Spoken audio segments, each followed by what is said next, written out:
Hello, I'm Bob the Booker and welcome to my channel. And keeping within very much the Booker theme, as some of you may know, my channel initially started partly as a way of me chronicling me going through the all of the shortlists from the Booker Prize from its very inception in 1969 to the current day. Which many would say is a foolish project, and they are right. But as part of this, my goal had always been to try and do them within 5-year kind of segments. So that, you know, for example, here in 2023, we could look back on all of the fives going back. So 2018, 2013, etc., etc.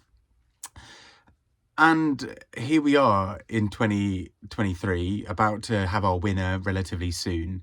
And I wanted to look back on the Booker Prize from 5 years ago in 2018. And it's an interesting kind of time to look back at this in some ways, partly because one of the shortlisted authors, Edugyan, is the chair of judges for this year's Booker. So kind of a fun little nod there. But also because I think it's interesting, at least I find, for maybe nobody else, I find it interesting looking back because so often in the heat of the moment of a shortlist coming out for a book, for the Booker Prize, or even the long list, it's so common that we look at it and we say, oh, this is a book that I never would have expected to see in the list. I wonder how it will hold up in years to come. And equally, books that really feel like they capture the zeitgeist of the moment and what they then look like 5 or 10 years later. And so that's always been quite interesting to me because, particularly reading through some of the shortlists from the 70s and 80s, so many of them are books that I'd never heard of, that don't exist in the canon in quite the same way that some of the other books do. And so it's interesting to see where some of those decisions have been made and what happened, and maybe also what was left out. And with all of that in mind, I'm going to talk a little bit about the 2018 shortlist. There shouldn't be spoilers necessarily for the books, but we'll go into it and talk a little bit about the books themselves and kind of pull them all together. And I do just want to say, before I go into the shortlist itself, this was an interesting long list in many ways, partly because it featured Sabrina by Nick Donasso, which was a graphic novel, and the first ever graphic novel, and so far only, I believe, to have ever made it into a Booker long list. We had a couple of other books in there that were quite that have kind of gone on to be bigger in some other ways. So Normal People by Sally Rooney is a big example of this, of an author who's gone on to sort of stratospheric levels of success and didn't make the shortlist in this instance. We have a previous winner in Michael Ondaatje with Warlight. We have other authors who would this was sort of an early part for them. So Guy Gunaratne had their book In Our Mad and Furious City longlisted, but also some other books that were quite genre-like. So Belinda Bauer's Snap had a sort of slightly more thrillery feel to it. So this was a list that was quite interesting in that respect, and was seen in some ways as a bit of a response to some of the other conversations that were happening. So this is also a tense time in Booker history, because we're a couple of years into US authors being allowed to submit their work, as well as authors from many other countries. But the US was a country that massively that we see a massive move of sort of US authors appearing in shortlists and long lists. But we also have around this time a conversation that was happening, about whether the Booker was too elitist, and so therefore kind of more genre fiction coming in was seen as sort of a response to some of that. Of, some judges had said things along the way about wanting a story that was a very compelling read and was easy to read, perhaps over something highfalutin and literary and what have you. So that all of those conversations are kind of the background and context to this prize happening. And then, as it turns out, when it comes to the shortlist, very little of that mattered. So with that said, let's get into the shortlist. So I go through the shortlist in alphabetical order by the author's surnames, which is very convenient for this because it means we start with the winner being Milkman by Anna Burns. And I'll just say right off the bat, I think this is one of the finest Booker winners we've ever had. I think this is an incredible book. It's a book that deals with a young woman, and basically all of the characters in this book basically remain nameless. They have kind of things that are assigned to them as names. So there's, for example, there's like first sister or something like that. There's a man who is this very unsettling figure. And essentially the book is largely focused around our central character, who is seen as an outsider in many ways within the local area. She is a woman who seems to seems to think beyond the relatively small world of Northern Ireland that is around her. So and that's not to say Northern Ireland in general is a small world. She lives in a particularly small community where everybody knows everything. And, you know, the fact that she walks around reading is seen as her being this weird outcast. She is constantly told by other people that she should sort of fall in line a little bit more. She should do a little bit more of what the people around her are doing. When a man starts to pursue her and stalk her and creates these incredibly uncomfortable conversations and situations for her, people around her tell her that she's been doing this wrong, that she's led him along, that she's been encouraging him, all of these sorts of things. And we know from her perspective that that's not the case. We also see how even small things like her wanting to study languages is seen as threatening to people around her. There's a sort of sense of, how dare you think of yourself as being better than any of us? That kind of idea of not wanting, you know, the nail that stands out is the one that gets attacked by the hammer. I've completely butchered that phrase, but you know what I'm saying. This idea of, yeah, you don't want to be the one who stands out. And all of this, as you can hear in that kind of plot, sounds incredibly claustrophobic. And I think already that would be brilliant enough as a book. But I think this is where the book really elevates itself to, I think, one of the most incredible books that this prize has ever honoured. And I don't say that lightly. I think this is an incredible book.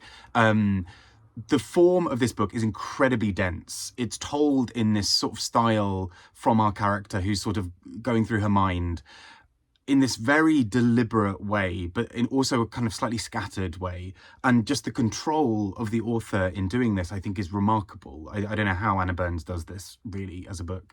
But it's an incredibly dense style. And it's one of those books that really made me slow down as I was reading it. I think you know, it's quite common to sort of really speed up as you're going through books because you really get into the plot. This book forced me to really stop, partly because of how dense it was, but because I constantly felt like there was a sort of shifting sand beneath my feet on every page. There was something unnerving. There was a look, there was a glance, there was a word somebody said or didn't say. And that all contributed to what was going on in this book and what was going on in this woman's life. It's an incredibly difficult book at times, not only because of that sort of formal thing of it being quite dense and almost impenetrable at times in a very intentional way, but I also think it's a book that is challenging for what it is trying to get at. It's kind of trying to really hold a lot of big conversations in it around women's safety and around particularly of kind of the way that kind of group reinforcement can mean that, for example, women's safety is deprioritized because, you know, everyone blames the woman in this scenario. But also how so many of those things can be taken away from you in a state where there's already a heightened level of tension. And I mentioned that this book is set in Northern Ireland, and that flows through it in many ways. Even though it doesn't always explicitly touch on the Troubles, the book is very much feels like an after effect of that, of this real sense of danger around every corner. I think is exquisite. I think this is a brilliant book. And it was one of those books that wowed me in that way where you sort of step back and think, I didn't know books could do this. So for me, hands down, this is the easiest winner to pick from a shortlist. And that's not to deride the other 5 books, or even some of the books in the long list. I would have loved to have seen Sabrina in the shortlist as a FYI. But I think this is just one of the most exquisite books, and I just think it's a real masterpiece in many ways. But with that said, let's go and talk about the rest of the shortlist, where I have other feelings, but I perhaps don't love them quite as much as Milkman. Next up, we have Washington Black by Edugyan. And this is a really interesting book, and I covered this recently in a weekly roundup. It's one of the most recent ones that I've read from this shortlist. And it's a book that is really concerned with this young man, these two young men who escape in this slightly fantastical, dreamlike way. But they're escaping from the plantations of Barbados.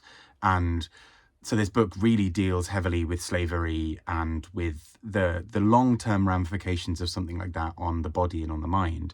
We've got young Washington, who is the person who's escaped, or has been sort of helped to escape, and he lives his life constantly sort of looking around every corner. Even, you know, he'll turn up in a new town and there will be a sign that will say something about, you know, like a poster, like a wanted poster or something. He's helped by a white man, and the way this book sort of plays off how they are individually able to exist within these worlds, I thought was really quite beautiful. That there's a really interesting insight into how these people move through the world and how that's very different. But there's also this sort of beautiful sort of friendship and partnership going on between them in the book. And all of that, again, is to say, you know, obviously books that deal with the topic of slavery and enslaved people are never going to be light-hearted, fun books, right? That's never going to really be part of what's there. But I think what is impressive with what happens in Washington Black is how those moments of joy are really allowed to be held on to. There's sort of these moments of these sort of fickle moments that we know are going to disappear in a few minutes are kind of cherished and held on to where they can. I also think it's just really interesting in the way that Edugyan, as a Canadian, also is able to sort of speak a little bit about how, you know, I think so often when we talk about slavery and the slave trade, it so often focuses primarily on the US, where a lot of this did happen. Obviously the UK, Canada, various other countries were involved as well. And I think she's also, it feels like she's sort of opening another little chapter in that history being told, at least in a more public way, with this book as well. So I think it's a very important book, and a very well written and interesting book. I love the way she writes. There's a real lightness of touch, but that really belies the kind of intricate work that's going on within the language itself as well. Next up, we have Everything Under by Daisy Johnson. And this is a really incredible book in many ways. This is a book that deals with myth. It deals with this story of loss and family, which again I know seem like big tropes that happen in almost every story, but there's something about the immediacy of the way this book is done that made it really stand out for me. The book is often told in second person, so you are addressed quite often. Sometimes that you is the character's mother, and there's a real attempt for our main character to understand her mother, understand her motivations, understand her life and what she might have been through. There are other times where the you is sort of about herself, and she's sometimes admonishing herself, she's sometimes trying to understand her previous actions. But really at the heart of this book is constantly seeking to understand something dark and murky that it can't ever quite get to. But the you always feels quite immediate, because I think, at least I found as a reader, I was constantly feeling that as much as I know that the you is the mother or is about herself, there is a little bit of the reader that's implicated in that we are to some degree being addressed, although we're not really, but we are, but you know. And I just thought this was so lyrical and clever in the way that it does this, the way that it binds together this sort of folktale, fairy tale sort of thing, and it weaves that together with this very dark family tale that's very universal, but it also seems very rooted in a sense of place for so much of the book. I thought this is a really startling book in many ways. It's an incredibly, it has that sort of denseness to it as well, but I think in a really powerful way. This is a book that basically I found that when I was reading it, I had to I couldn't just sort of casually read this on a bus and not really, just sort of let the plot wash over me. I had to really concentrate and really focus on it. And actually, in many ways, this shortlist feels like a book. This shortlist feels like a shortlist where the reader is being asked to do a lot of work, and in a really positive way, I think, not in a kind of unpicking something that's been purposely left obscure, but where really sitting with it and working with these books really yield some beautiful results. So I think this is a stunning book, and I'm really excited to read more of hers because I'm very convinced by her writing by this book alone. I think she had a short story collection before this called Fen, which I really want to check out as well. Really, really beautiful. Next up, we have Rachel Kushner with The Mars Room. And this book concerns itself really with this sort of group of people who are basically sort of resigned to being in some sort of underclass within society, particularly in the sort of penal system of the US. It almost reads at the beginning of the book like it's sort of a follow-on from something like The Handmaid's Tale. There's this real focus on the kind of the inequality of these women who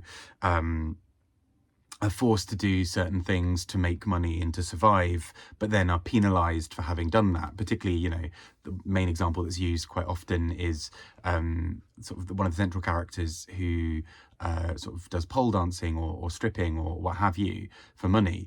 And then later, when there are issues around her children, she's told, well, actually, if you'd lived a good life, you'd be with your children, you wouldn't be in prison, you'd be able to do all these other things.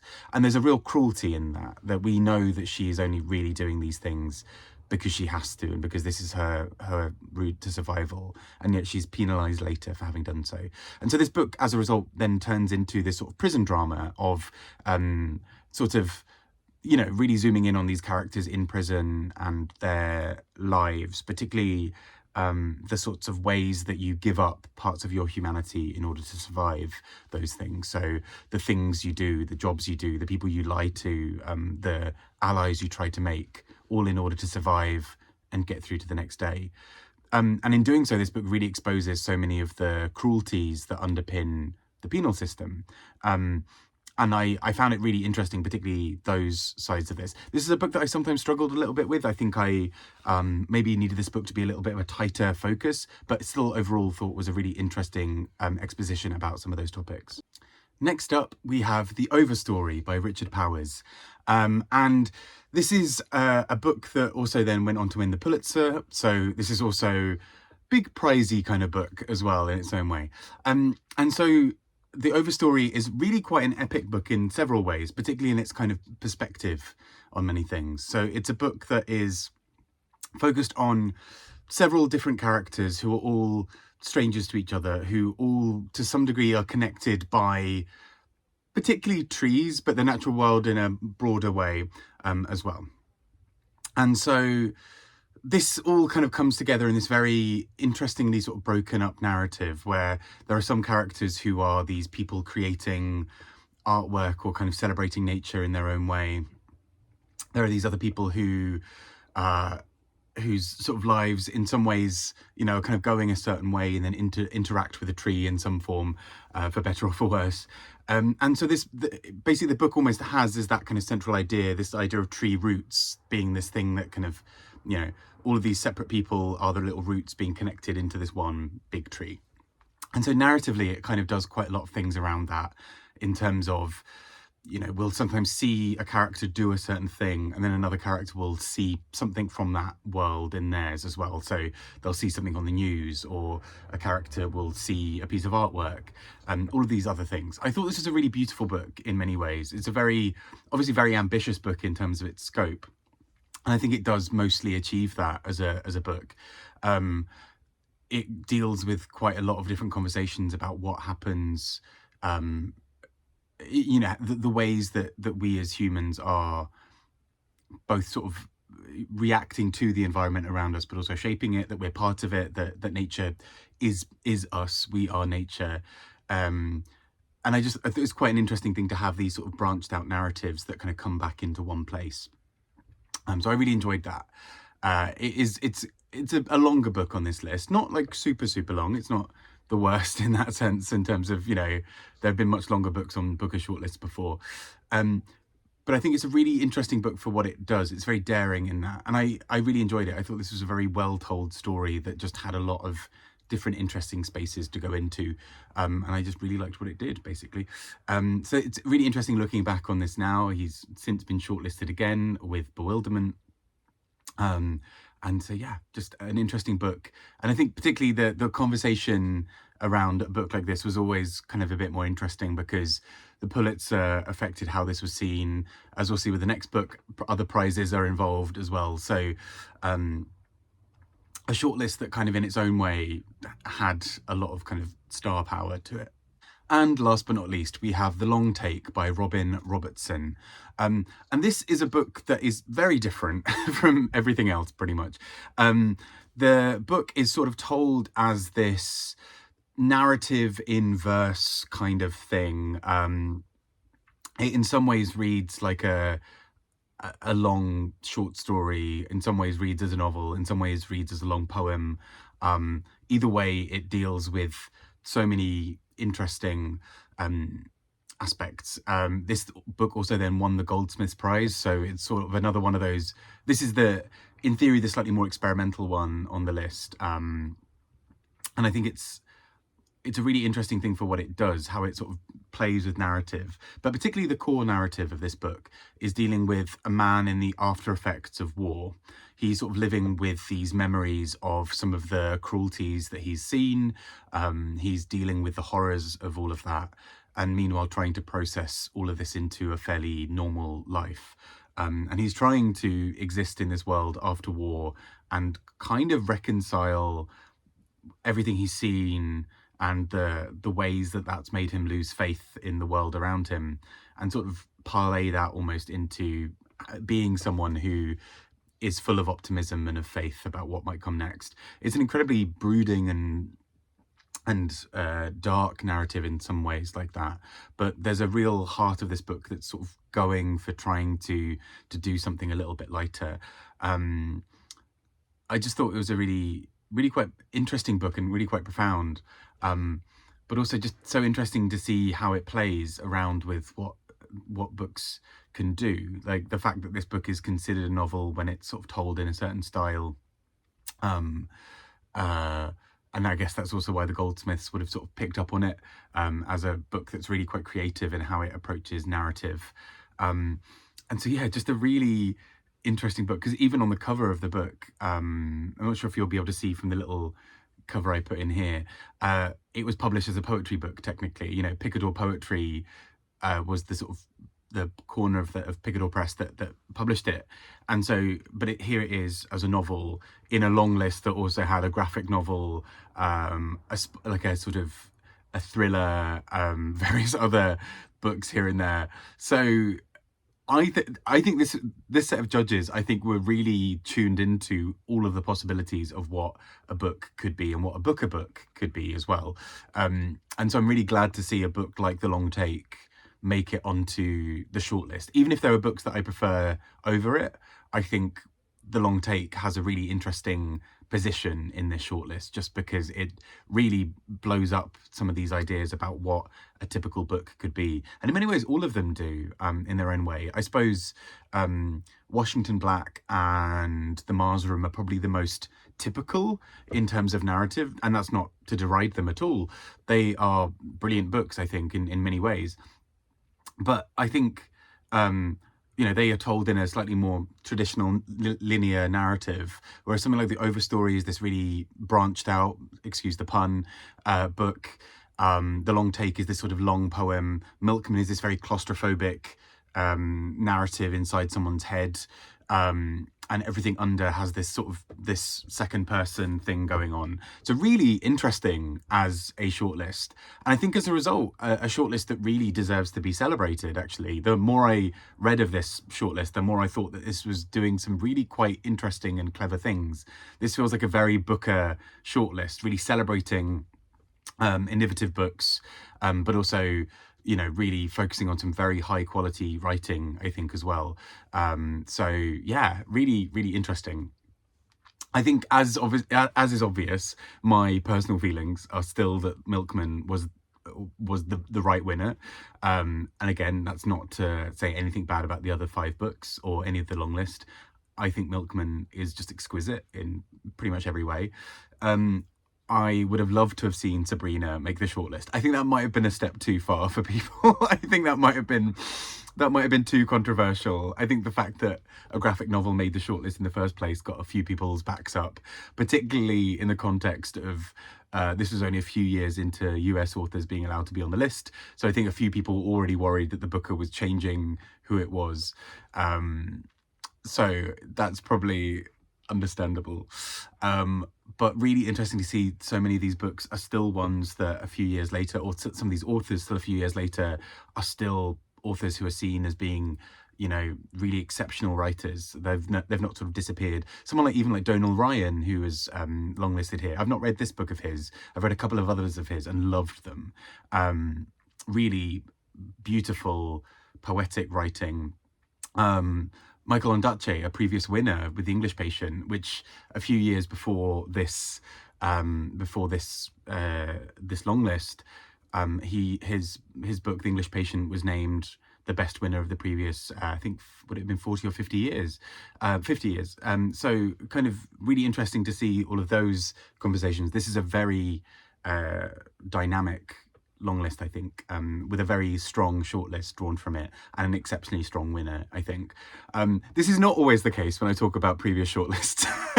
Often, particularly from the 70s and 80s, my feeling is usually, how did half of the, like, what's happening with a fair few of these books, and why have we overlooked women doing really interesting character studies in favor of some slightly less exciting books, often by men.